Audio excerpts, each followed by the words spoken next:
Hi, my name is Sue Eversole. I am a grateful believer of Jesus. So I grew up in Busan, South Korea. So there were 3.5 million people living in it. But my childhood looked more like living with a lot of secrets, I guess. My dad was an alcoholic, kind of like functioning alcoholic. He would work during the day. Sometimes, he was drunk by early evening or late evening or whatever. But so just living with that and a lot of chaos in my life since I was 5 because of the fact that my dad was drinking a lot and it wasn't calm at my house. So I was out a lot. I was always hanging out with friends. I never wanted to be home because I didn't feel safe. I didn't feel happy at the house.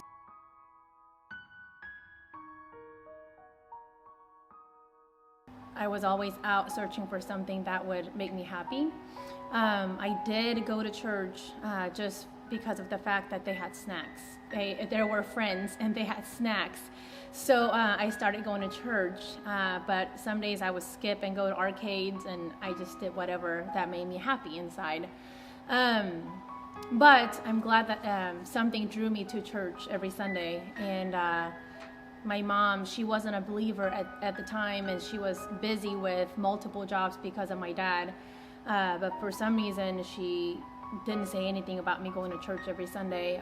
She actually believed in Buddha, so she didn't know anything about Jesus. A lot of my friends knew my dad's drinking problem. It was kind of out there. We lived at a rice cake factory where it was like with huge doors, like huge front doors. So if you walk by my house, you would see everything inside, like what was going on. And my dad was always yelling and always drunk, and everybody could hear my dad from outside. And our house was located like right by the school. So, I mean, my story was out there, but I never shared it with anybody because I wanted to protect my family, and I just didn't know how to share it. I didn't know how to be vulnerable, and I didn't want to be vulnerable.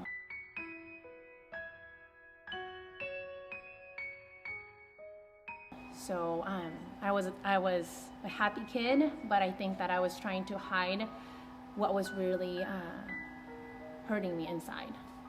So I kept going to church, and that kind of became my escape place. A lot of kids that I was really close to, they served at church. They had they were in the choir. I mean, they were in prayer meetings. They were really involved in church. So I'm really grateful for that.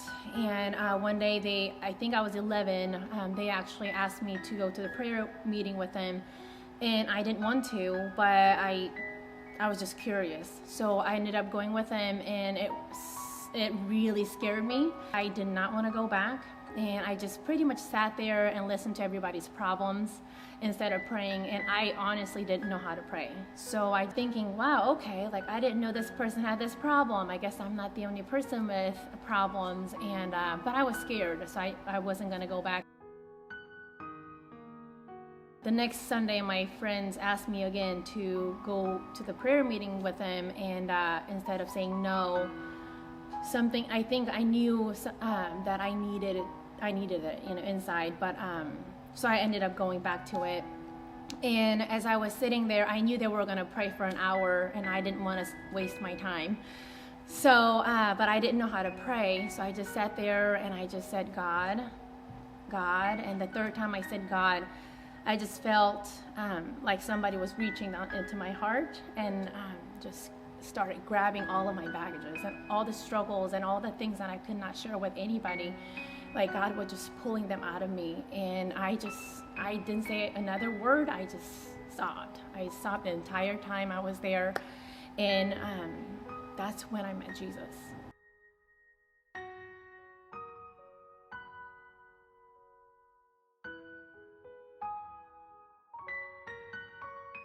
I came to CR at the most vulnerable time of my life, but one of my best friends, she told me about it, and I didn't know why she was going because she didn't have any addictions to drugs, alcohol, and she's a Christian. She's been a Christian for a long time, and I said, why do you keep going?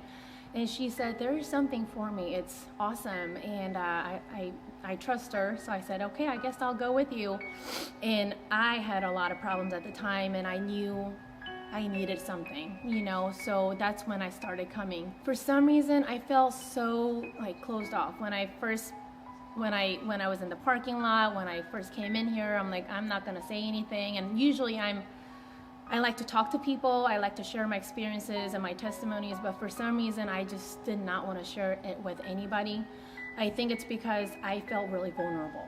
Like I felt like if you just touched me and like gave me a little hug, like I would just break down and cry, and I didn't want to do that. But when I went to the small group after the CR lesson, sat there thinking, I'm just gonna pass. I'm not gonna share anything, I'm just gonna pass. I don't really know these women. How do I know that I can trust them?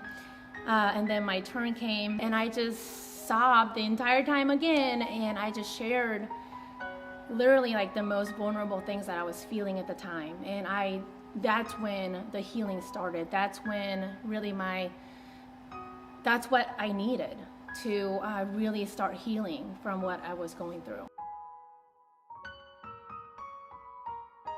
I honestly don't know how I would be here, like how I would enjoy my baby, like my toddler, as much as I do right now, because my struggle was anxiety.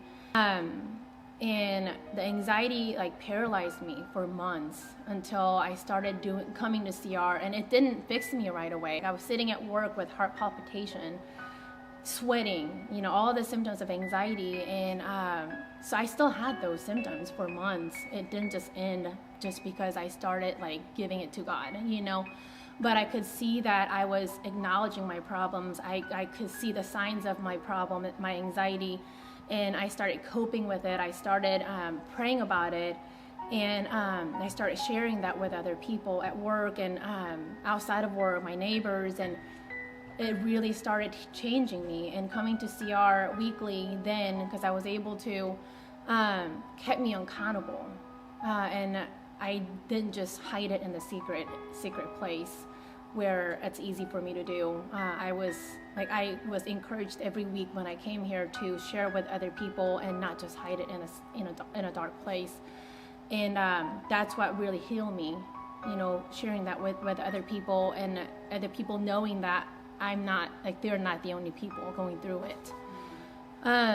So I think accountability and knowing that, like, the people that you do the small groups with, do the CR with, they still love you as a family. You feel this extreme connection with people in the group, and you trust them, and you feel God's presence every time you come here. So thank you so much for helping out with CR, because this is very, very important that people can come to this place and be who they are. They can be vulnerable, they can be just true, and trust that nobody's gonna share their vulnerable stories with other people. That's really important. There's a lot of confidentiality, there's a lot of love, there's a lot of support. Without this program, it would be super hard for people to go through their struggles just on their own. They need Jesus. They need a program that is faith-based program. So I really appreciate you guys supporting this program. My name is Sue, and this is my testimony. Thank you.